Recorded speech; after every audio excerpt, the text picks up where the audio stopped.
Schwartz worked for, I don't know, in the,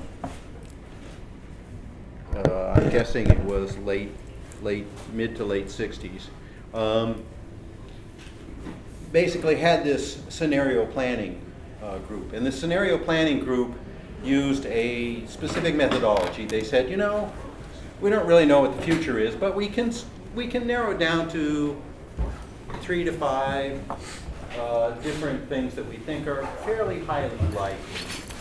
And based on those 3 to 5 scenarios that we think are fairly highly likely, we should look at which of those provide, what are the implications of each of those futures with respect to the future of Royal Dutch Shell.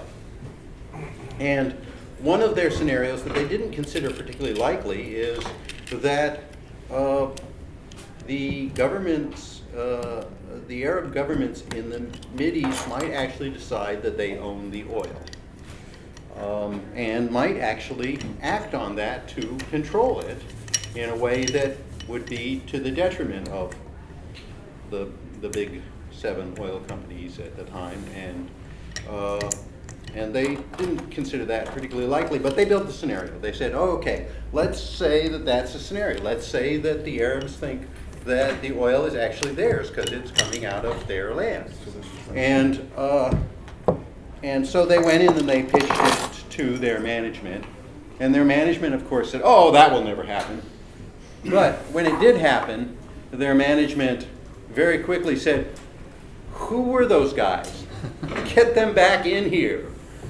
And because of that, Royal Dutch Shell pivoted, to use a more modern word, more quickly than the other oil companies, and ended up the end of the 70s or so to be the biggest oil company when they started as the smallest of those 7 big oil companies.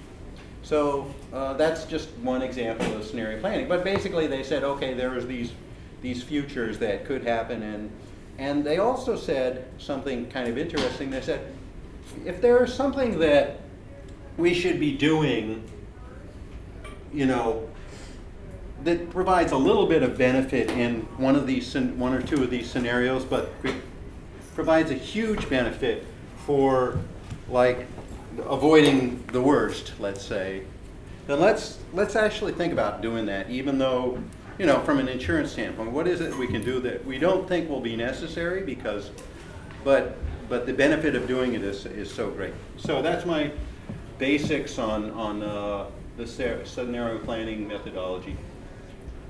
And I just threw out the 2 outliers, which I don't think are the most likely, are incredible personal freedom and choice provided by technology that is designed in the way that we think we could.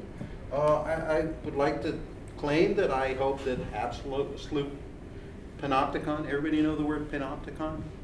Okay. Well, it's a thought experiment by Jerry Bentham in the 1800s. Yeah.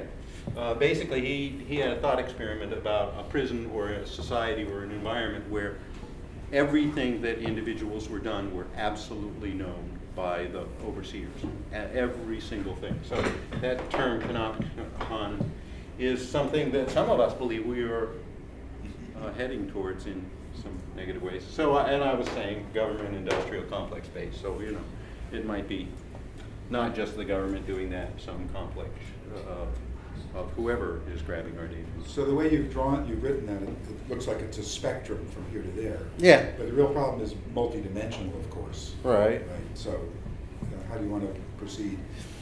I thought I'd like to lay out some things that are, I mean, not so much a spectrum, but other things that we think are reasonably likely scenarios. But It's a along spectrum, that- but you're picking a few nodes along the spectrum to talk about. But along that one dimension, that's what. Yeah, things that we think are kind of maybe like, you know, above 10% likely based on what we know now. I mean, what does that look like?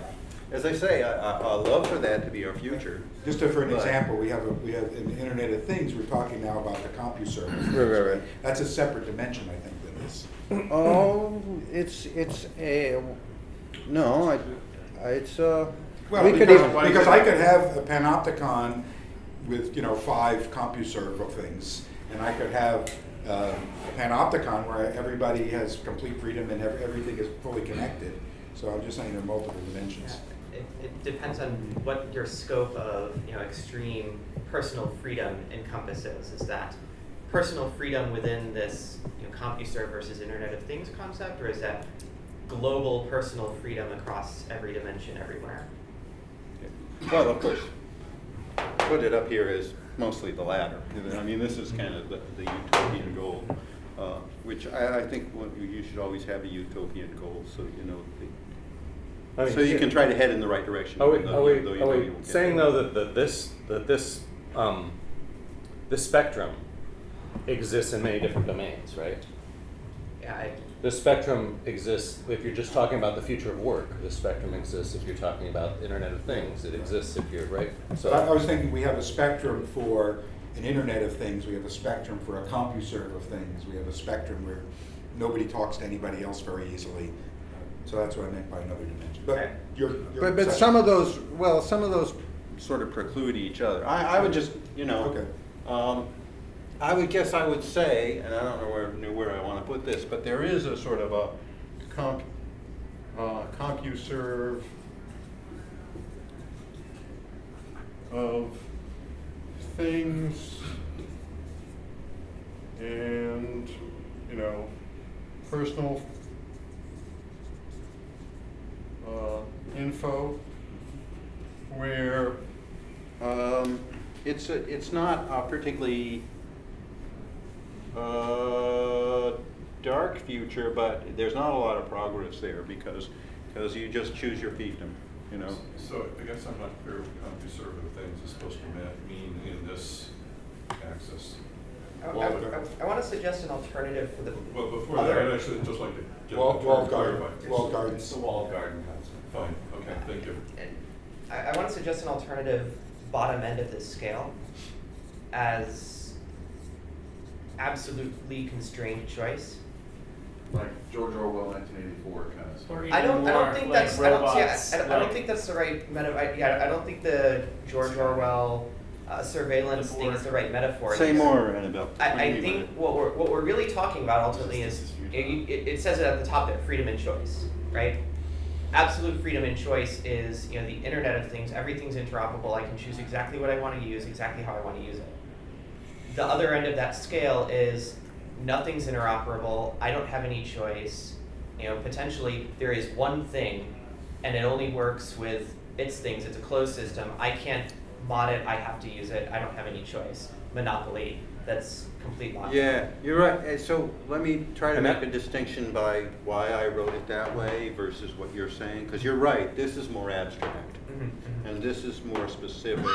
And the way, what you just laid out kind of leaves aside the possible governmental side of things, right? I mean, and maybe we want to leave that aside.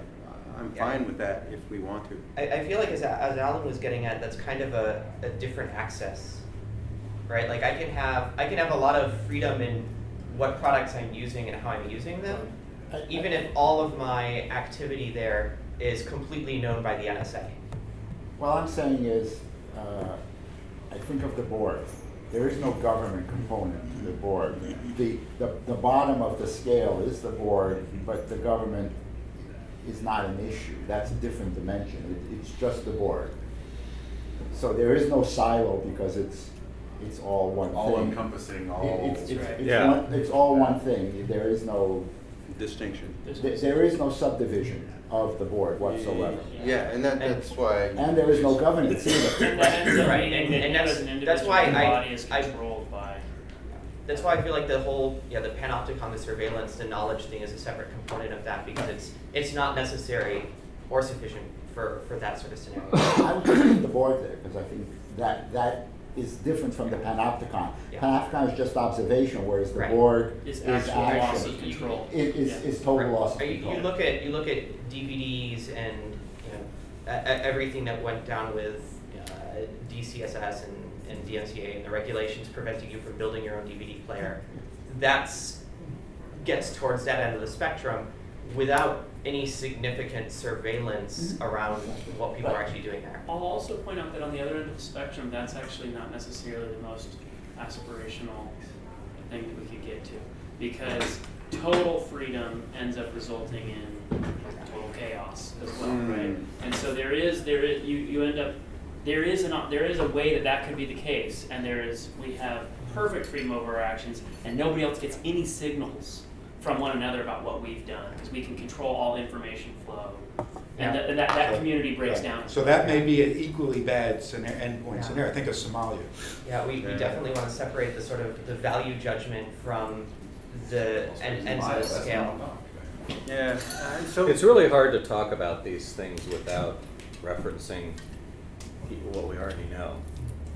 You know, and a lot of what's exciting about what's going on here is the possibility that things change in completely profound ways that aren't possible for us to even comprehend today, because we're too interested in thinking of power meaning government or big business, when really probably the scariest thing is the board, which is neither government So nor It's really, right? And so, I mean, it's kind of fun to think about the extremes and, how awful this could be. There's a book by Werner Vinge called Rainbow's End. If you haven't read Rainbow's End, I highly recommend it. If you have read it, reread it after thinking about this for a little bit. Because the world that Vinge contemplates 30 years in the future, I don't know, he doesn't actually place it, but that seems about right based on what he does, isn't awful, right? It's not, the first time I read the book, I didn't even necessarily pick up on this, right? I mean, it's not an awful world in the sense that if you lived in it, you would just kill yourself rather than continue on. But there are a lot of things in it that are kind of icky. There's some things that are really nice, there's some things that are really icky. And I think it's better to Kind of like think- now, you mean? Or? It's worse than now, but and a still lot not of- so bad you would kill yourself. Yeah. So frogs aren't fully boiled in it. The frogs are not fully boiled. and a lot of what people think is really wonderful is actually pretty icky. Right. The people in that society. Yeah. Yeah, the cyberpunks have won in many ways. I mean, one of the chapters is called No User Serviceable Parts Within. And, in one scenario, the lead character goes out into the desert and wants to go see something that he remembers from when he was a boy or whatever, and his car won't drive there because it's BLM land. So he has to get out and walk because the car just won't go. And he's experiencing this world after having been woken up from having Alzheimer's. So to him, this world is new. Right? So you get to see this world through his eyes, it's just an interesting book because it's one of those things where I have my class read it every year, and then have them do an exercise where they think about the social implications of all of this. And you can imagine the justification for each individual decision. Absolutely. That's the Absolutely. interesting Every part. one of them was done for a really good reason. Okay. That's the key thing. Yeah. That's the key thing. I have, as you might not be surprised, a medical angle on this. And I don't think it's entirely random. In healthcare, we have two separate regulatory mechanisms. One of them is the FDA.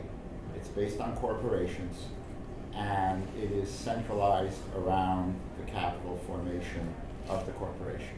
And it's and then the other one is professional licensure. It's the ability to interact with a licensed physician under penalty that they'll get sued, or they'll lose their license, or they'll lose their local ability to practice at a particular hospital.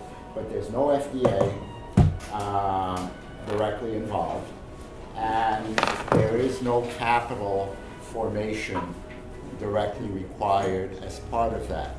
And so there is a balance that shifts over time between these two ways of managing the utopia that we live in.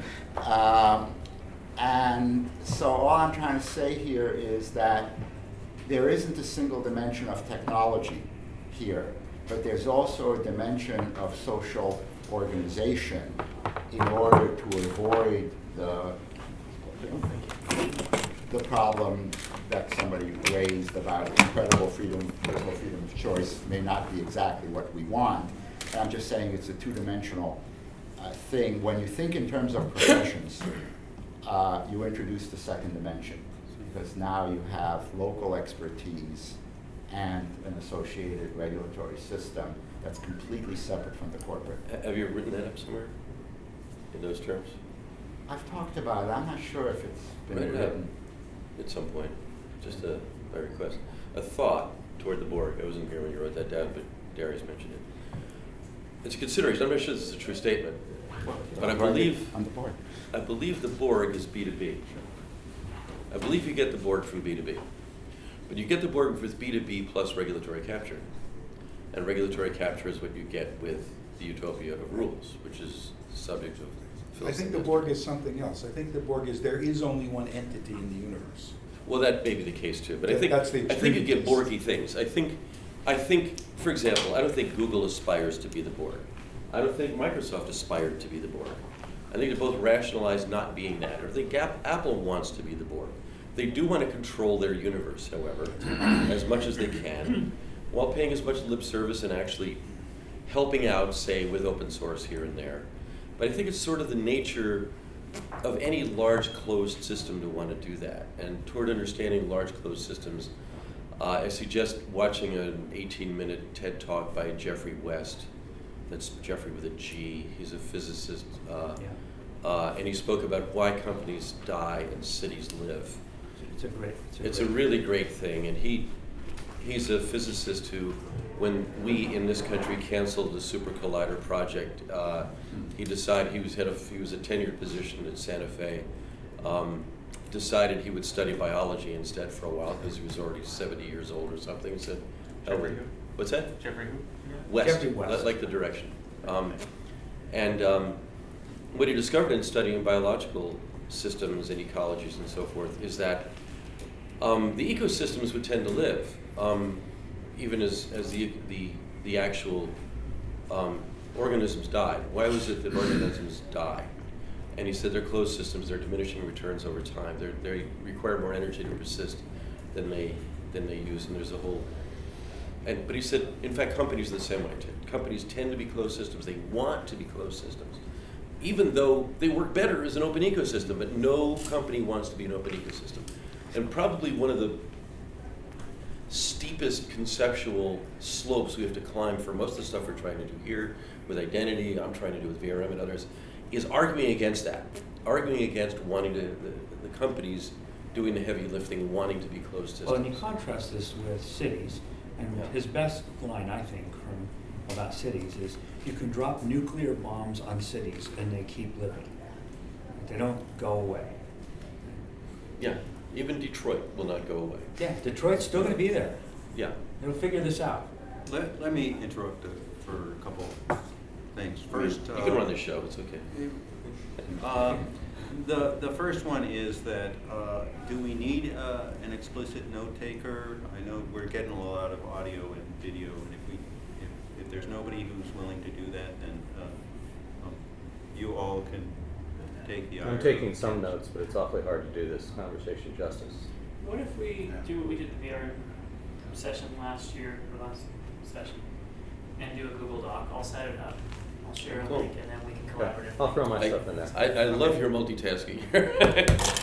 He's got audio, he's got video, and now he's gonna crack out this. Okay, It's great. thank you. 'Cause I'm not- You know, one thing about the board. I don't think Darius, the- one more thing before Yeah. we move on. So these are not intended to be the best possible, maybe that's where I went wrong, or the worst possible, but they're supposed to be 4 or 5, relatively likely based on what we know now. And that's why, to me, you know, again, if they include aspects of, let's say, you know, government and business, or not, It's because we think that that's the thing that sort of leads to that future, and it's a relatively likely one from what, from what we can see through a class darkly. So now, shut up for a little bit. So I think that the big problem when you think about the Borg is that people tend to think even about the Borg in terms of what we already know. They think of the Borg as a government or the Borg as an organization. I think it is an organism. Yeah. The Borg is us, right? Yeah, we are. The Borg is us, is all of us, and is all of us constantly surveilling one another, right?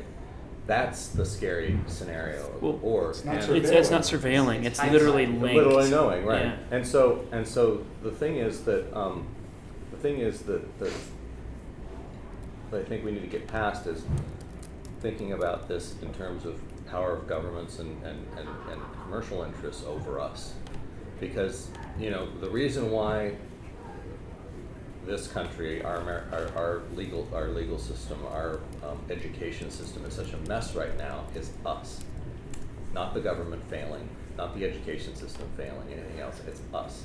It's the fact that we raise our kids and we try and turn our kids into conformists. We teach them not to be creative, right? It's not PepsiCo teaching our kids to not take risks and to forget that they're Do we all artists. do that? I think that we as a society do that to ourselves. And we have to figure out how to step outside of that and do something different. So here's a thought. Our species was born in Eden, both sort of mythologically and I think in anthropologically. Clothing and shelter was extra. That's what gave us privacy. Privacy is a settled issue for the most part in the physical world. We're all wearing privacy technology. We don't even think about it. We have norms for recognizing that we don't reach inside each other's clothes. We don't walk into each other's houses and spy on them. It's just not done.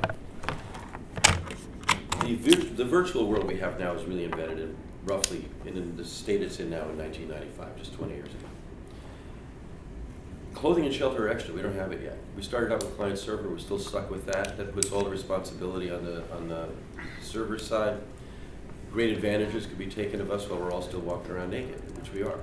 And we don't have the norms yet. In fact, the norms are hideous. They're stupid. They're horrible. But because they can be done, and it's something with technology. What can be done will be done. Sooner or later, you're going to do it. Shit, we can blow up a city. Why not? We can rationalize that. We did it. Hey, it worked. Do it again. I think we need to be mindful as possible of how we teach our kids and the rest of that, but also how early it is. It's really early. These are the beginning of days. But what the internet did, what that protocol did, and I don't think this ever goes away, is it gave us an experience of being zero distance from each other at no cost. That's not going away. It's just not. The phone companies could jump in the middle of that and say, we need to charge you for something here, and we're going to say, well, we already got this. We had a protocol that says this is all zero distance apart, functionally. There's some latency, but fuck it, we're all close. Craig, by the way, who's not in this room, but he calls that the giant zero, that if you have something in which all the endpoints are zero distance apart, in 3 dimensions you got a hollow sphere. That's the giant zero. So I want to come back to the spectrum, and with the Borg at the bottom and the freedom of choice at the top, what I'm seeing is the spectrum is collective action, collective goals, maybe I should say. That at the bottom, there is one goal because there is one organism. At the top, every entity has its own goals, independent of any other. And when we have society, of course, we compromise along that spectrum. And so, one would be a group of like-minded people who gather in Mountain View twice a year, right, would be along this spectrum somewhere. A corporation would be maybe further down because they more tightly control the goals of the members of the corporation, at least in some aspect of their lives. So maybe that's one way to. I guess Fill the in one this- thing that this I would say about that is I'm pretty uncomfortable with this as a spectrum in the sense that there's something that I fear a lot personally, and I fear it because I view it as not all that unlikely, and I'll just put it this way, and, you know, people can argue with me or whatever, but it's sort of this NSA plus, I'll just say 1% control plus J. Edgar Hoover.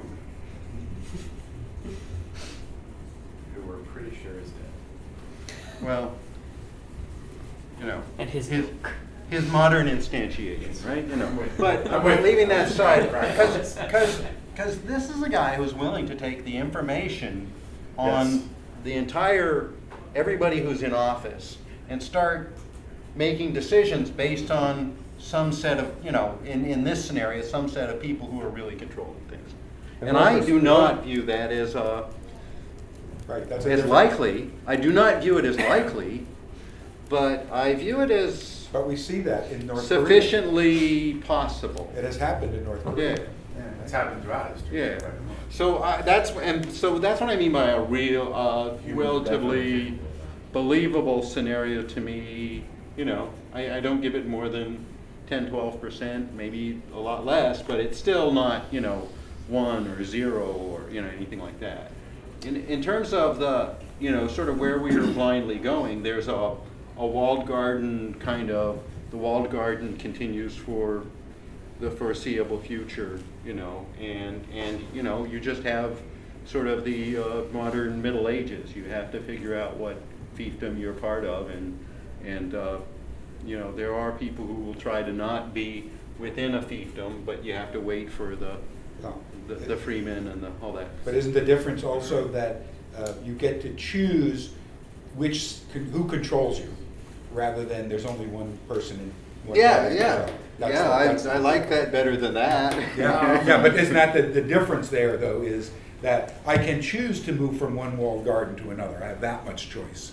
But once I'm in there, the control is the same as if, you know, I was at the bottom setting. So Annabelle and Adrian, if I can.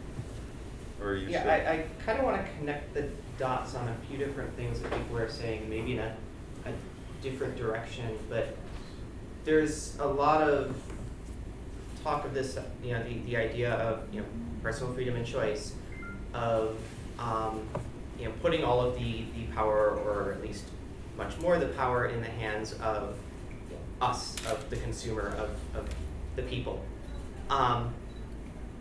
And I want to challenge why that can be dangerous.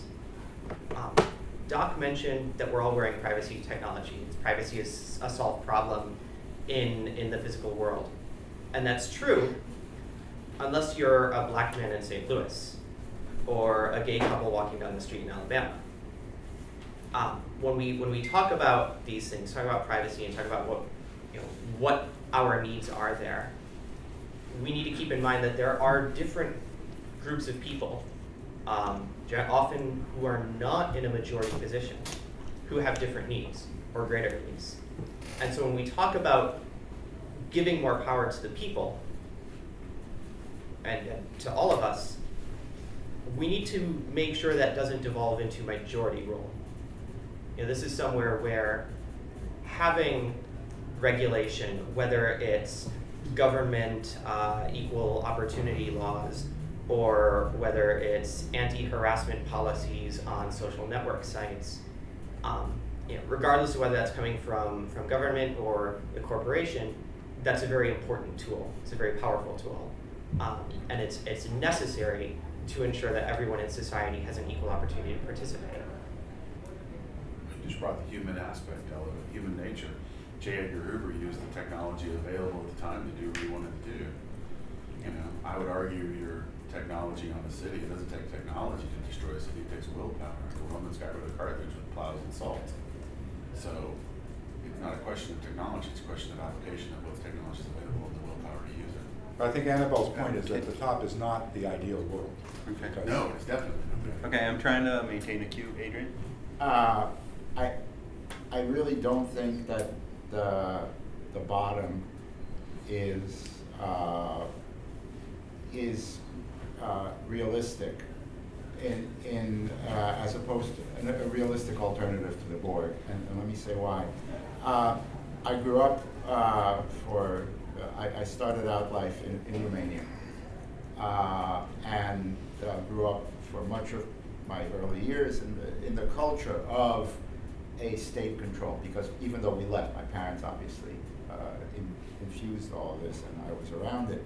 And what happens when you have this control of the panopticon and then you replace it with NSA and Columbia is it's not like that. You experience it. I've not been to North Korea, but you experience as a local control. It's the fact that your neighbor across the street is watching you, and the neighbor, and they're reporting to the police captain, you know, at the district, and then there's this other thing at work, and there's the committee, and that's being watched. So the reality is that the governments, whether I don't think the North Koreans are any different, are never that competent as to exercise control at the 1% level or at the NSA level. I don't know how competent the NSA is, but rather the thing that is oppressive is this sort of uncertainty about the scope of control at the local level. And I don't know where you want to put that on the scale, but the board is a very different thing, because that is total uniformity of control. Okay, It's so my me then, mind. Matt. So I guess I'm very aware of the, I heard what you said and I appreciated it on some level, but I'm also very aware of the whole sort of Chinese situation where there's a lot of latitude to say stuff, which is being monitored very carefully online, but if it actually translates into people getting together, then that's shut down very quickly. And you know, and that's where this stuff creeps in, is like there's apparent freedom, but when action occurs, it's stepped on very quickly. So I don't know that I agree with you. I think it would be different than the Stasi or the, you know, Romania or some other things of the past, but Could it not be both? yeah. So we've touched on the word that has no meaning a lot, which is privacy, or has too much meaning. And I'm going to agree with Adrian. I've, in grappling with the whole reputation, privacy, the balance between organization and pressure and having social norms or whatever there, and individuals being able to guide themselves. The place that I've gotten pushed to on privacy, and this kind of separates how you protect privacy, which is clothes or some kind of protocol, et cetera, from what privacy is supposed to do. And I've found separating those things really useful. For me, privacy deals with control, but really what it is an alignment between your expectations and actual outcomes. And what happens in those totalitarian regimes is that you learn that you cannot trust your expectation of control. That the context in which you think you can speak quietly and nobody will hear can always be violated, because that person might share that information elsewhere, somebody may be listening, whatever the means is. The loss of privacy isn't that somebody does challenge it, it's that is a constant threat of those things falling apart. And as I'm going to approach this as a political theorist. Why do you do political theory? Because you're trying to figure out how to make the community work better for the individuals and for the community as a whole. How to make that group likely to thrive in their environment. Well, for me, I see privacy through that lens. So if we're looking at it from a utilitarian lens, what does privacy do for us? It creates the safety within which we can try new things, can experiment, all that kind of stuff. And that lets us have a much more diverse set of ideas and ways of living within our community. And because we have a more diverse set of ideas and ways of living, we have a whole lot more stuff that we can draw upon when faced with new challenges. And so, Doc, your point earlier about closed systems and open systems and corporations, I'm in the consulting world at the moment, in part pushing, but in part sort of guiding corporations through an opening. Right now, corporations, and it's only individuals here and there within them, but they are really faced with an environment that has a lot more change than they've ever faced before. And in reacting to that more volatile environment, they are looking for ways to open that don't feel too scary for them, but they are pivoting away from their traditional structures as a survival mechanism. Would agree with that. I'm the same. Sorry. Alan, go ahead. Coming back to Annabelle's point, perhaps the second element there might be constrained only by social norms. So that there's some Majority rule. well, maybe majority rule, and that's part of the spectrum. But it's not complete personal freedom. I can't walk into your house and eat your steak. Well, those are Yeah. different scenarios. Yeah. And the point of this for me is, I liked Dave's goal here, which was not to come up with a spectrum. It was to map out different scenarios of what this world might look like. Well, I'm just saying, and one there could have, the village is controlled largely by social norms, and it is majority rule, and you have some good effects and some bad ones. It's actually not majority rule in the village. It's majority rule in large representational democracies. But in the village, the reason that I like the village is because you actually can have disagreement.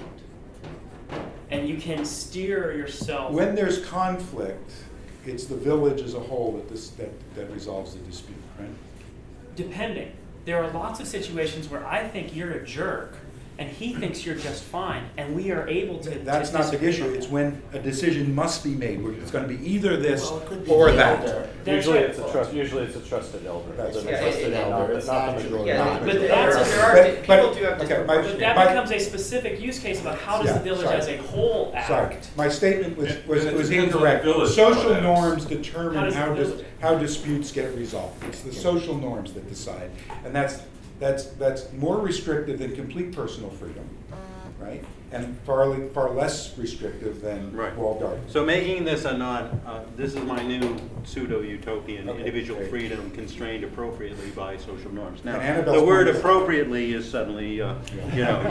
That's the next Well, session. what's interesting is that at both ends of the last three statements, we have this idea of the onion of influence, or the onion of, right? So in both the Stasi case and the ideal social norms-driven diversity, we have this idea that of 3 layers or 4 layers of interaction, if you would, as being By the way, optimal. I think your statement about how the surveillance society worked in Romania may have been more one of a technological limitation. Your first name? No, no. But maybe more of a technological limitation that it wasn't 1984. It wasn't one perfect day, and so that was the technology they used to get the information. Whereas if they had microphones installed and cameras everywhere, they could have centralized them. But hey, remember what Yeah. I'm sorry, Matt. Matt said, it's that the oppressive thing is the fact that even your relative might be subject to some pressure at work that is completely indirect. It's not that they even mean to do it, it's that you don't even, there is nobody close enough. But my You know, point- Fahrenheit 451 or whatever, there's nobody close enough to entirely trust in that No, situation. my point So was now that- imagine that situation, and it's not just your relatives, it's everything you own. Yeah, right. But my point was that without the technology could be such that you could trust the people, but everything you said would be overheard by people you don't trust. I think there's an That was- interesting qualitative difference there. In one case, you're talking about a situation where, with the ubiquitous monitoring technology, a situation where you can never trust your surroundings, and you know that. You have zero expectation of privacy, and that's a known constant. In another, you have friends and family and people you interact with who may or may not be trustworthy. And that creates this ambiguity, and it creates room for you to have this expectation, as you're suggesting, that then can get violated. If I know that anything I say can and will be used against me constantly, then I know I have to be very careful about what I say. What's the difference? Can I- When surveillance itself is limited by attention span and and time allocation. How do you it's always a risk. It's never certain that your privacy will be violated all the time. Well, I think the point is which one has more pressure on us? Peer pressure, our society and people, or do I care more about what my shirt thinks of me? If the shirt is the Internet of Things. things don't put pressure on me, people do. And the point is being Right. violated by people is what really causes fear and causes people to cow down. And So that's actually not I want to entirely accurate, get, though. Bob, you had your hand up a while back. Well, I was just thinking about the fact that there's this fundamental thing that what we do is to organize in tribal groups.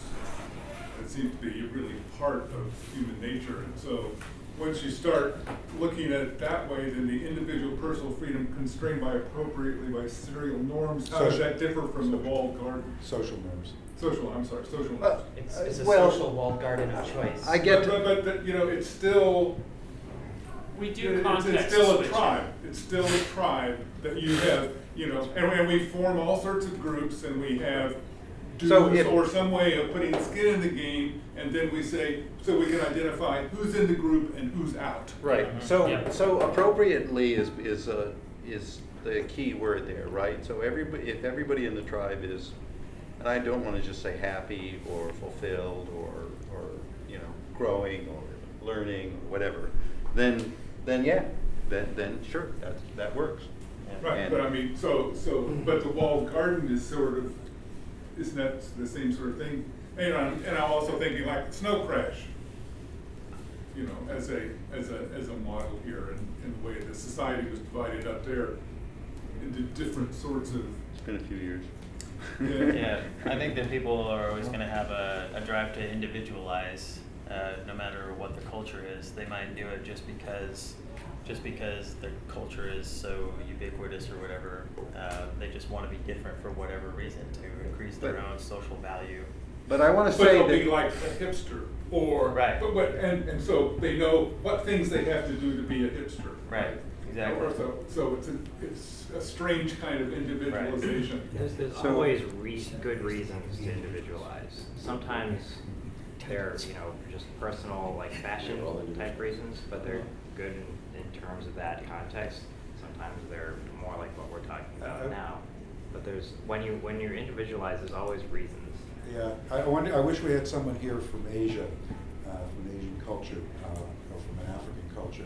I think they would have a different perspective on some of these points. but I want to point out, at least what Bob said, this walled garden, the individuals inside the walled garden, in at least this scenario, have not chosen, that's not created by them, for them in a way that they agree and understand to that fact. That's an external entity has created the walled garden. And Is a walled garden really a problem if you can opt in or out of it? If the only way you could survive is to be in, Then it's not really you a have to choice, be, is you have to it? be in a walled Right. garden to survive. Then it's not really your Right, so choice. I think that's the. yeah, you have to be in a walled garden. You probably will be able to choose between them. And at least in our current understanding of things, none of them are. It depends on whether Let's they. look at like the cell phone world. For people who like the way Apple does things, can we really say that the Apple model is wrong for them? Do you want to tell that That's group a of walled garden consumers? I've chosen to jump into. That group, right, should we be telling a group of consumers to say, your preference is wrong, your choice here is wrong, you're making the wrong choices about your individual freedom, like, that's not a statement we ever want to be making. No, the problem is that you're in the walled My garden. hometown support burden has gone zero. is what it You're in is. the walled garden, and there are some things you don't like about it, but there are enough things you do like that you make that choice. That's the multiple walled garden But- choice that you Right. make. Turns it But out I mean, works. to a point Annabelle made earlier, I'll just express it a different way. Walled gardens are not a problem if you have choice to join or just opt out. When walled gardens are really a problem is not just when they're compulsory, but when the walled garden or the walled garden group attacks everyone who is not them. No, I think the That's issue- when it's a problem. I really think right? the issue, I think the issue. Hipsters aren't a problem if hipsters aren't going around and and trying to beat the hell out of neo-Nazis, No, right? I think the real issue is the way it limits communication. When you were in CompuServe, you saw what CompuServe wanted you to see. When you were in AOL, you saw what AOL wanted you to see, and they made it hard for you to communicate with people who were in other walled gardens. They wanted control. There was a control that they took away Right, from and that's a you. very subtle way of attacking That's right. those who are not part No, of the it wasn't group. necessarily an attack. It was trying to. Use Control. substitute the word Broad attack for term. something else. Yeah. Adrian and then Terry. I want to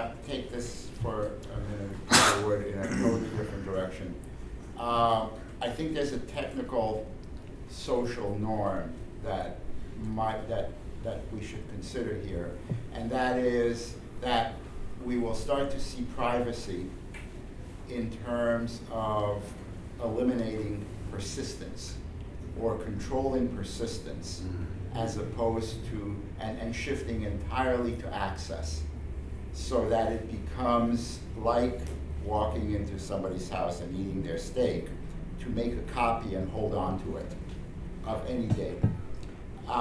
Because in many of the forums that I actually deal with, privacy policy, whatever, the dominant thing I'm learning recently is that you can no longer have informed consent, because you do not know how any data that's being aggregated and persisted at the rate that it is done now is going to be used 3 years from now. You just have absolutely no idea.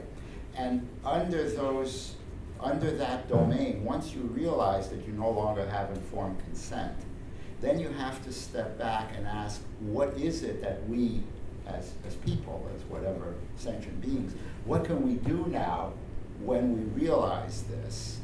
And I'm not sure what the alternative is. This is why I wanted to sort of, this seems like the right fanciful session to sort of raise that, but it seems to me that starting to focus on who's making a copy of the data and holding on to it for more than a millisecond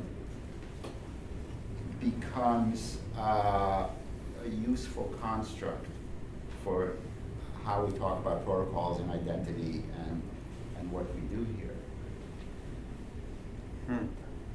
I want a soundbite out of that, because that's very powerful. It suggests that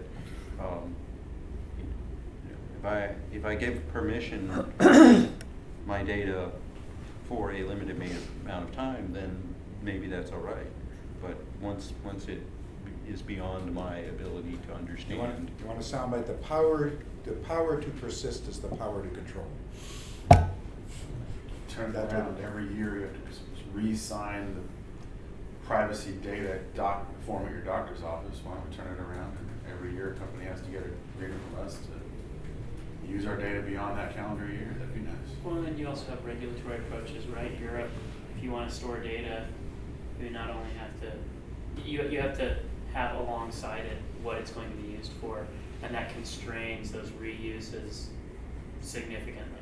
Europe's always been ahead. Well, no matter what you think of the HIPAA stuff, at least there was some consensus that access to private data about, medical records and things like that should have some limits on it and controls, right? With actual But penalties. what it created was, what HIPAA actually created was an explosion of hidden data flows, because there's something in it that was added in called treatment, payment, and operations, which means that they don't have to even account, much less control, anything that the corporation or the hospital, the nonprofit, quote, hospital decides is treatment, payment, and operation. You don't even get an accounting for disclosure or consent receipt or anything like that. And there is no constraint in HIPAA on storing the data as long as you're not worried about having a breach and being fined some trivial amount of money relative to the value of the data. Mm-hmm. So what you have under HIPAA, because you have this pretense of control, which is actually not there, it's not that I want to get rid of HIPAA. HIPAA is better than nothing. That was grant you my point. But my point is that HIPAA is no longer working because it does not control the explosion of persistence of your data in various forms, including anonymized, where it no longer means anything to have an anonymized copy. So that's a great clarification on exactly what I was getting at. Is like there was recognized societally that this needs to be controlled, that this uncontrolled would be bad, right?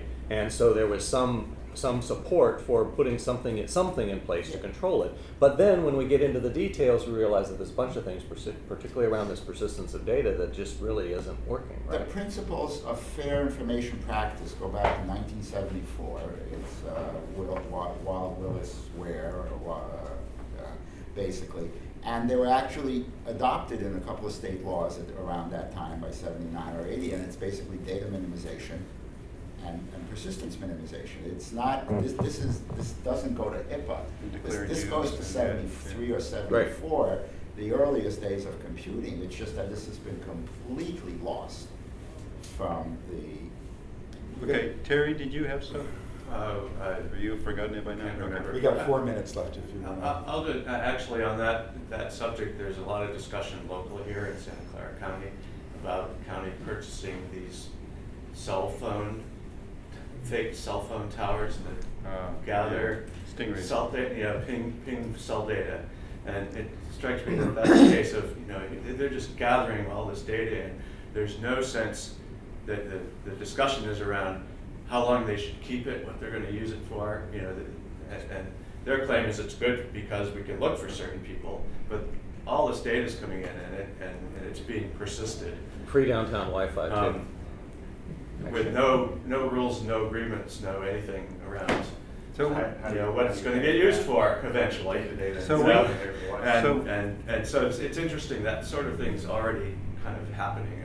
So we have 4 minutes left, apparently. So I guess what I'd like to focus thoughts for some future sessions on is, yeah, sure, we want to avoid certain things, and there are certain actions that we need to look out for to avoid certain things, but we also haven't really defined sort of some of the relatively good scenarios that are maybe not perfect, that are relatively likely, and how we make sure that, we steer things towards the good enough in many ways. And I don't know how we do that, but maybe. I think Adrian put it really well. It's a question of data persistence. End user control of data persistence would be a really nice place to end up. Somewhere on that spectrum, I would put proper enforcement of the Fourth Amendment. I mean, seriously, because there are reasons you want prying into criminal activities, to terrorist activities, but you want it to be handled in a proper way so that the side effects are minimized. So that would be somewhere in that spectrum. So that some jackass with a badge doesn't have carte blanche to do That's whatever he right. wants. That's right. That's right. Or it's control on what the NSA does when collecting data. I'm not afraid of the NSA. I'm afraid of individuals in the NSA.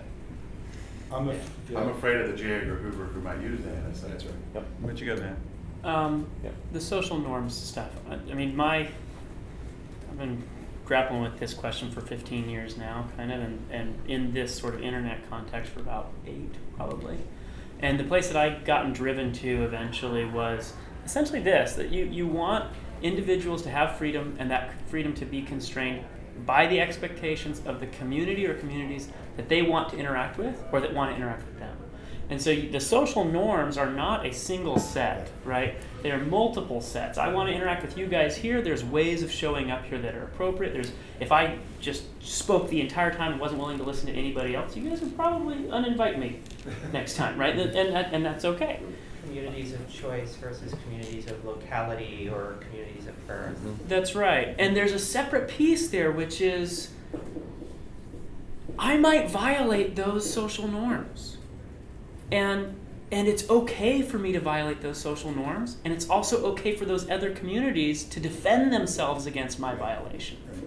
And getting to that place, it's not that we will ever get to a utopia, but you get to a place where you get some sort of self-balancing, where I may be willing to burn those bridges, but others may be also willing to sort of not let me in. Or accept them as an improvement to the social norms. That's right. And that gets you that diversity that results in the resilience. And as long as you're allowing new communities to pop up, hopefully the bad ones die, the ones with. So there's a social scenario norms, that what's coming up? somehow there's control over the number of communities that can exist, or the technology that enables them to exist. Then you've got a situation where you can't get that result. Yeah, the premise that I have the choice of communities to interact with is itself an assertion of choice. That's that right. is not present in some real world situations. That's right. Right. Well, and what are you trying to accomplish by that, right? I think that you're trying to get to a point where people can be maximally productive and creative in their lives and interact with the people who they can work with and function with best, and have that not be, you know, controlled by some outside influence with some other agenda that is, you know, trying to use them as either a victim or an enemy or whatever else, right? And the whole society is better off if we are all maximally productive and creative. You're putting forward a value proposition that's great to most of us in the room, probably all of us in the room, and absolutely not the basis for an awful lot of other people's preferences. They don't want to be productive, they want to get along. And you or I might wish that they would be a different way. There's nothing destructive about their wanting to get along. So it depends on how you Well, define productivity. Yep. Yeah, Yep. I like that. I'm okay with that language, but I totally hear your point. And for me, Yeah. the productivity thing really deals with being able to leverage the others around you and their insights and efforts, right? And so extending your and capacity. that's creating those tribes, right? That's right. That's the reason that we have them in the first place. It extends your capacity, but it's always come with this trade-off about a loss of agency because you're having to surrender that agency to the group. And I think there will still be that, but is there a way for us to do that in more fluid ways that actually let us extend Yeah. that Can I capacity? Can I hang out with my brilliant, amazing, artistic hipster, you know, Burning Man friends because, you know, I don't have the requisite tats, right? You know, and so. Are they you know. requisite? I want to throw out an interesting real-world example of some of this, I guess, conflict that arises due to the lack of the ability to form these communities. The social network Tumblr is extremely open, basically has no capacity for creating closed groups. And as a result of this, you see a lot of conflict between completely well-meaning groups of people. A great example is people who are trying to provide support for domestic violence or sexual abuse survivors who have a certain need and deal with that trauma in certain ways that other people who are trying to fight rape culture in society maybe find very problematic. These are two very well-intentioned groups existing on this same site, and because they can't create their own communities there, they can't define boundaries and limit communication. It's something we mentioned earlier. They run into problems with one another, and they get into conflict, and it causes a lot of friction and a lot of unnecessary pain. Certain communities can't exist if you're allowed to look at everything they're talking about, Right. for example. Right. And so, you know, a scenario where you can associate with anyone you like as long as we can see everything you talk about is probably, you know, is a possible scenario, but it's probably not, you know, the one we want to steer towards. Well, but it's not the worst one either. It's not the worst one either. Yeah. I think an interesting part of this whole conversation is that, you know, we've been talking about this in terms of a spectrum, but it's kind of like when I talk to autism parents about the autism spectrum. It's like, there's no spectrum, you know? I mean, if you try and place everybody on a spectrum from you know, from genius autistic kid to nonverbal, you know, and try and say everybody's on the same, it's like, that's ridiculous. There's multiple dimensions going on all at once. Yeah. And you gotta kind of start to think about what all those dimensions are and how things map onto that, you know?